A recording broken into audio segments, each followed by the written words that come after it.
Monday Night Raw was from Knoxville, Tennessee tonight, the home of Mayor Glenn Jacobs, who is the mayor of Knox County. Not the actual city of Knoxville, but just in the county, and he was there tonight. But you started the show off with Seth Rollins. I already want to fall asleep. Can't wait to see Bray Wyatt destroy him. Hopefully, the Fiend wins the belt. If the Fiend doesn't win the belt and he loses to Seth, it's it for the Fiend. That's it for Bray Wyatt's career. He had all those big pushes, and he always followed it up with a big loss at a big pay-per-view. They pushed him hard for like a year when he debuted, loses to John Cena, gets buried, and they had him beat Dean Ambrose a million times. They give him a big push, and the next year, then he loses to The Undertaker at WrestleMania. And a couple years later, they push him again. They finally give him a belt, and then at WrestleMania, he loses his title to Randy Orton, and that was the end of him for a while.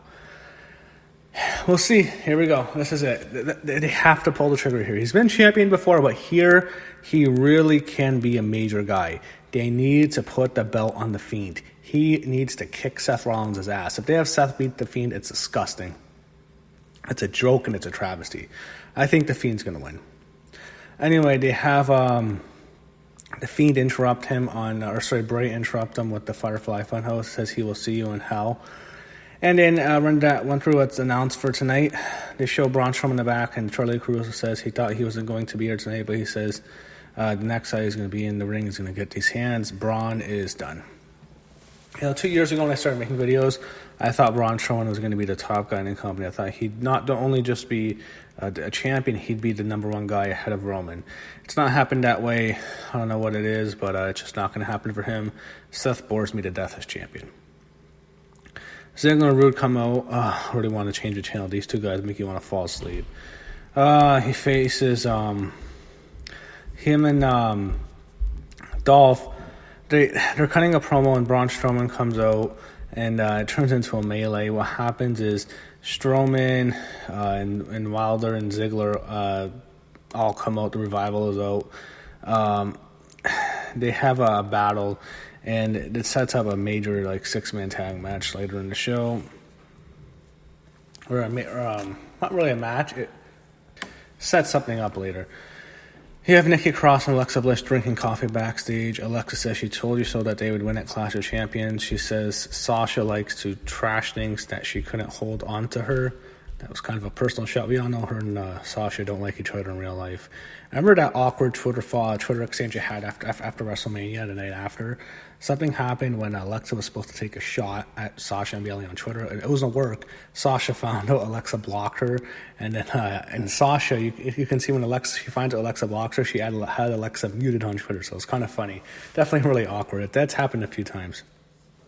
Alexa cuts a promo on them. Gallows and Anderson against Cedric Alexander and War Raiders. Styles hits a phenomenal form, and that's it, I guess, for Cedric Alexander. I guess that feud's over. They beat him up after a while. AJ kills him, hits a Styles Clash off the turnbuckles. They show R-Truth and Carmella getting a tour at the University of Tennessee. Truth says he is confused, and he eventually meets Knox County Mayor Kane.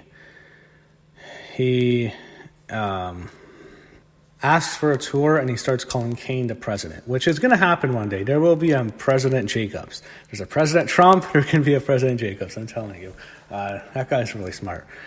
They're going to set something up later. He had Baron Corbin beat Shaggy. I'm not going to talk about that. Baron Corbin sucks. The whole thing's shit.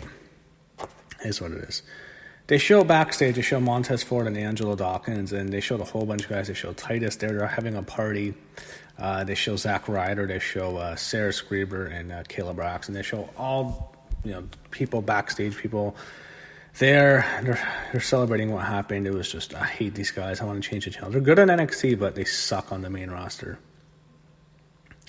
They're doing some horrible shit with Ricochet and Maria, and they were going to have Maria's revealing who she's facing. Ricochet comes out, and Ricochet's telling them it's not her, and Ricochet destroys Mike Kanellis.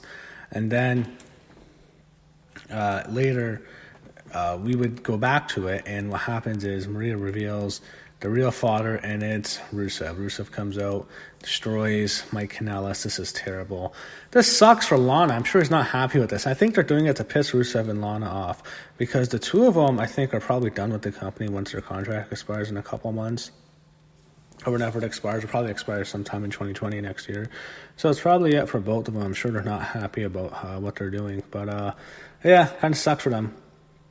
They have Kane is doing a tour with R-Truth in Knoxville, Tennessee, at the Tennessee Volunteer Stadium. And they are having a conversation on the field. Kane introduces him to a cop. R-Truth thinks it's a RoboCop, and then the cop reveals he has a referee shirt.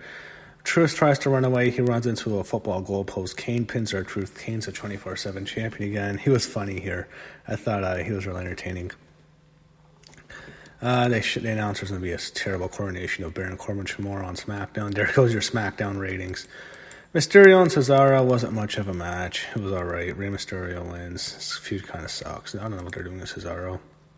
I think he's probably just going to be happier wrestling exclusively on the NXT UK brand. They should probably release him and then sign him to an NXT UK contract and let him do independent shows like Dragon Gate. Obviously not going to do AEW. Probably not going to let him do New Japan or Ring of Honor, something like that. But let him go. Let him be an independent wrestler. Let him work on the indies in Europe. Neville does that. Or Pac now, he does that. That's what they should do. And have him work in the NXT UK brand. That's what they should do with Cesaro. Because nothing's going to happen on the main roster. They do something with Razor and Akam. I guess they speak... I don't know their native tongue they're speaking. I guess it's Samoan. I don't know. This was just very awkward. They kind of look like those two bald guys from Breaking Bad. Those two bald brothers. That's what they kind of remind me of. Yeah, I guess they're trying to push them out, repackaging them. Next, you go to Sasha Banks and Bayley against Alexa Bliss and Nikki Cross. So I was really wanting to see Alexa and Sasha in the ring together to see how they would do. We're in the ring together that much. Sasha is definitely a heel. Alexa is the face, so we know Alexa Bliss is a face because she switches every week. Nikki is definitely a face, and Bayley is definitely a heel now. So they work over Alexa, and what happens is Alexa in the match, she does a dive from the apron onto Bayley and Sasha. And what she does is she lands right on her knee. And they sell it for a while that she tore her knee. Alexa's selling it. She's selling it on the apron. It looks bad. It looks not good. And then you have the medical staff checking on her. She's limping on the apron. She can't even walk. It looks really serious. Sasha and Bayley team up on Nikki, while eventually Bayley attacks Alexa, and she, being an evil heel, smashes her knee into the ring apron or ring post. So that tells you it's 100% of work. If Alexa hurt her knee, there's no way they would have had Bayley do that. So Alexa's probably fine. Alexa's gone. When we go back to commercial, it's Nikki against Bayley and Sasha in a handicap match. Nikki gives them a battle. They had a cool sort. Sasha was in between the where the ring apron is, and she was stuck in between the what do you call it? The thing that covers the bottom of the ring. She was stuck in between there for a while. It was it was a cool spot. And Nikki almost beats Bayley. Sasha makes the save, and Sasha eventually gets Nikki to tap out with the Banks teammate. So Sasha with the win for her team. After the match, you get to cheer, and we hear Becky's music come out. She sprints to the ring with a steel chair, and they had a cool chair exchange. It was kind of like a Mike Awesome, Masato Tanaka chair exchange when they would slam the chairs into each other in ECW. And what happens is Bayley comes into the ring with a chair and looks like it's going to be 2-on-1. Then Charlotte comes out. And I think so. Why are they so scared? They both have chairs. Charlotte doesn't have a chair. She comes out and hits Bayley with a big boot into the chair. Then Becky beats down Sasha with the chair.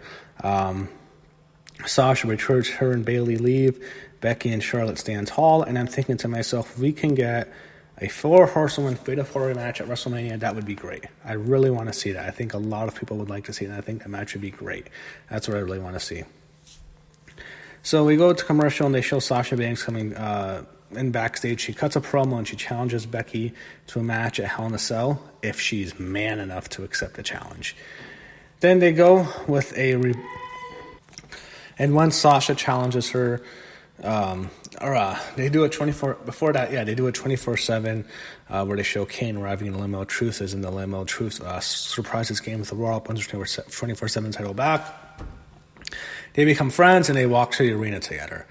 And then they show Becky in the back. She responds to Sasha, and she officially accepts her challenge at Hell in a Cell, but she's not interested in facing her at Hell in a Cell. She wants to face her inside Hell in a Cell. So Becky Lynch, Sasha Banks, Rollins set at Hell in a Cell, and you also have Seth Rollins and The Fiend in Hell in a Cell. So those are your 2 Hell in a Cell matches at the pay-per-view.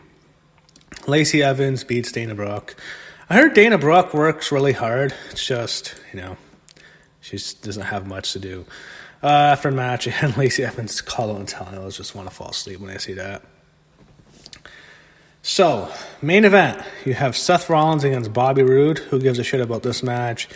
The OC comes out later. First, Ziggler breaks up the cover. Referee ring calls for the bell. And then you have Rollins fight back, but then he had the OC come out. They beat him down. And then Kane's music comes. The fire hits. He comes out. He gets a decent pop. He's the Demon Kane. I like Mayor Glenn a lot better, but the Demon Kane should not be on TV. He takes down AJ and the OC, leaves him down, hits a double choke slam, and he's about to do the big fire post signature spot. Then Bray Wyatt's Fiend comes out. He does the mandible claw on Kane, takes him out. They show Seth in the corner, and they just show the Fiend next to Seth Rollins, and it was creepy as fuck. Showed it for 10 seconds, and it was creepy as hell. And then we go to this whole thing with the whole Firefly Funhouse for like 2 minutes. It's just strange. It just shows it flipping, and it shows scary to kids friendly. It was just awkward, but that's how the show ended. It was okay. It was a decent show. It's cool to see Kane back in Knoxville. And overall, I thought Raw was pretty decent. Good fallout from Clash of Champions. Yes, King Corbin sucks, but they did do a decent job, I think, for the first week of building up Hell in a Cell, which comes up in a few weeks.